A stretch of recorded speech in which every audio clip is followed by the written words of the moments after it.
Hey everybody, Nick here, and today I got a review for you of this little guy. This is the CRKT Klecker Graphite.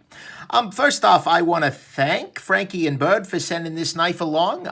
It's absolutely a pocket knife, and I do review pocket knives. So, thank you, Frankie and Bird. Second, this is the Spyderco Delica for size comparison. Right here is your Ontario Rat number 2 and your 3-inch steel wheel cut jack in FRN. Keep those nice and distant there.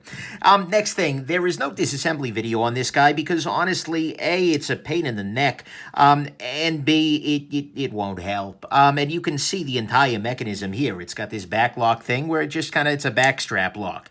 A lot like the Buck Marksman, except this has some significant disadvantages we'll talk about later. And then finally, this is just going to be a quick review because, yeah, so anyways, let's go on ahead and jump into the good and the ugly of your CRKT Klecker Graphite here. Okay, so on the good side here, first off, this is a sheep's foot blade, and you can see here that, well, sheep's foot blades are a shape I tend to like on other knives, and they, you know, it's useful, although you could argue this is a reverse tanto, and the interesting sharpening choice kind of gives that a little bit more credence, with this area being flattened out, whatever. But, you know, that's a fine thing, and it's not serrated, which is good, absolutely, I appreciate that, thank you, CRKT. I'm sure the temptation was there. So that's good. Next thing, they did manage to get a competent flipping action out of a, out of a back lock. Moving on. Professional. They got a flipping action out of a back lock, which is good. And it is a reliable flipper. There we go. And that's excellent. So I'm a big fan of that. Next thing, they absolutely did try something new here.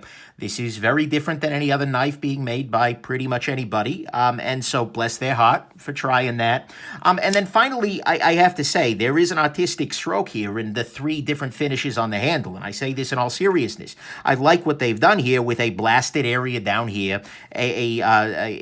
what's the term I'm looking for here, a brushed finish in this area, and then this G10 right up here. I think that is actually very nice, and I think it's something I'd like to see on more CRKT knives in the future. Well, frankly, more knives in general. So I think that's a great little finish. And so to me, at least, that's the good here, is that this 3-way finishing here is very nice. They did indeed try something very new, and they did indeed make something very new. A sheep's foot blade is something that's generally useful on other knives, and they did not serrate that blade, and they had a good flipping action. Let's talk about the ugly, because, oh boy. Okay, so on the ugly side, first off, this knife has overly thick blade stock. That blade stock is made of 8CR13 MOV steel, which is barely inadequate or barely adequate. Usually not on the right side, and even if it were a good steel, it's so thick behind the edge that it's not a great slicer. Then moving along here, this is a 3-inch blade or so, which I probably could have put in the good, actually. I like smaller knives, but then it comes in at 4.5 ounces, which, holy crap, guys, really? That's a bunch of freaking weight on this guy, and that amount of weight makes sense because this knife has basically a hardware store or so worth of fasteners involved in it. I mean, seriously, 1, 2, 3, 4, 5, 6, 7, 8, 9, 10, maybe I double counted that one, 11, 12, 13, 14, 15, 16, 17, not to mention all the freaking pins, really, guys. I mean, it's nice because this means that if we find the CRKT's factory after the fall of civilization, we'll have enough fasteners to rebuild our cities with it, but still, no. Next thing, this knife is unfortunately just not that ergonomic for me. It has hot spots all over the place from all of these various gaps up here, along with the clip, which has a nice big portion that's sticking out and just makes this unfortunate. But frankly, even the finger grooving just doesn't fit well in my hands. This is just ergonomically not good in any way, shape, or form. Hey, speaking of that clip, this is a left side tip down only flipper. There we go. Because in order for it to be safely carried in the pocket with a relatively, you know, this is going to need to be on your left side so that the blade is against that. So left side tip down is always just a joy. And that's good. No, not remotely. That's actually really bad. Speaking of really bad, the thumb stud is in the slicing path. That's pretending, of course, that this knife could slice, but still.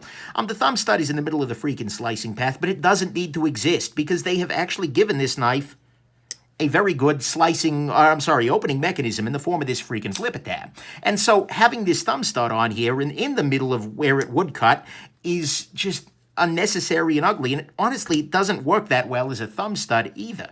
And so just no. There we go. And then finally, this freaking backlock thing is terrible. I'm sorry. Look, backlocks are a problem that have been solved. That we have been making quality backlocks for many years, but this one is really especially bad, because this has an incredibly strong movement. In order to pinch this, I'm basically using two hands in order to pop this freaking thing loose. I can do it with one hand and usually disengage it, but the problem is when I've disengaged it, then the blade is then flying around freely, which means that at one point in time, this knife tried to kill me by having the blade fly back down towards my fingers because I'm sitting here shaking trying to hold this thing freaking open. And then the joy of it all is, let's say that you finally do get the blade open, and usually for me, this is a two-hand open knife. The problem is once you've gotten the blade open, right now, this whole backlock thing is lifted off. But if you've got your hands here, when the blade comes down, it's going to try and pinch your fingers either here or over here.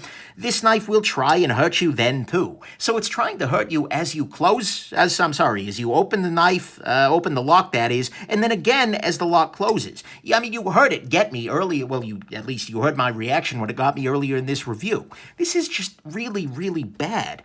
And this is an example of innovation that should have been like, no, I'm sorry, that didn't work. All right, that's a shame. Then to top it all off, with this big, heavy, incredibly strong lock bar tension thing, this knife still manages to have vertical blade play, which is just even uglier. And then on top of all of that, they actually are charging money for this. They want $40 for this knife, and so the ugly on this knife is that they want money for this. It is vertical blade play city. There is just this awful backlock thing that, I mean, yeah, it's different, but so is cholera. It's got the thumb stud and a slicing path. It's got more screws than a freaking hardware store. It's left side tip down only, unergonomic, thick behind the edge, 4.4 ounces, 8CR13 MOV with overly thick blade stock. Let's go into your final conclusion here.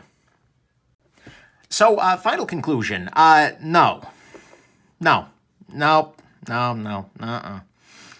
yet, no, hell no, junk, no. Hope you found this interesting and that you have yourselves an absolutely wonderful rest of your day. Bye now.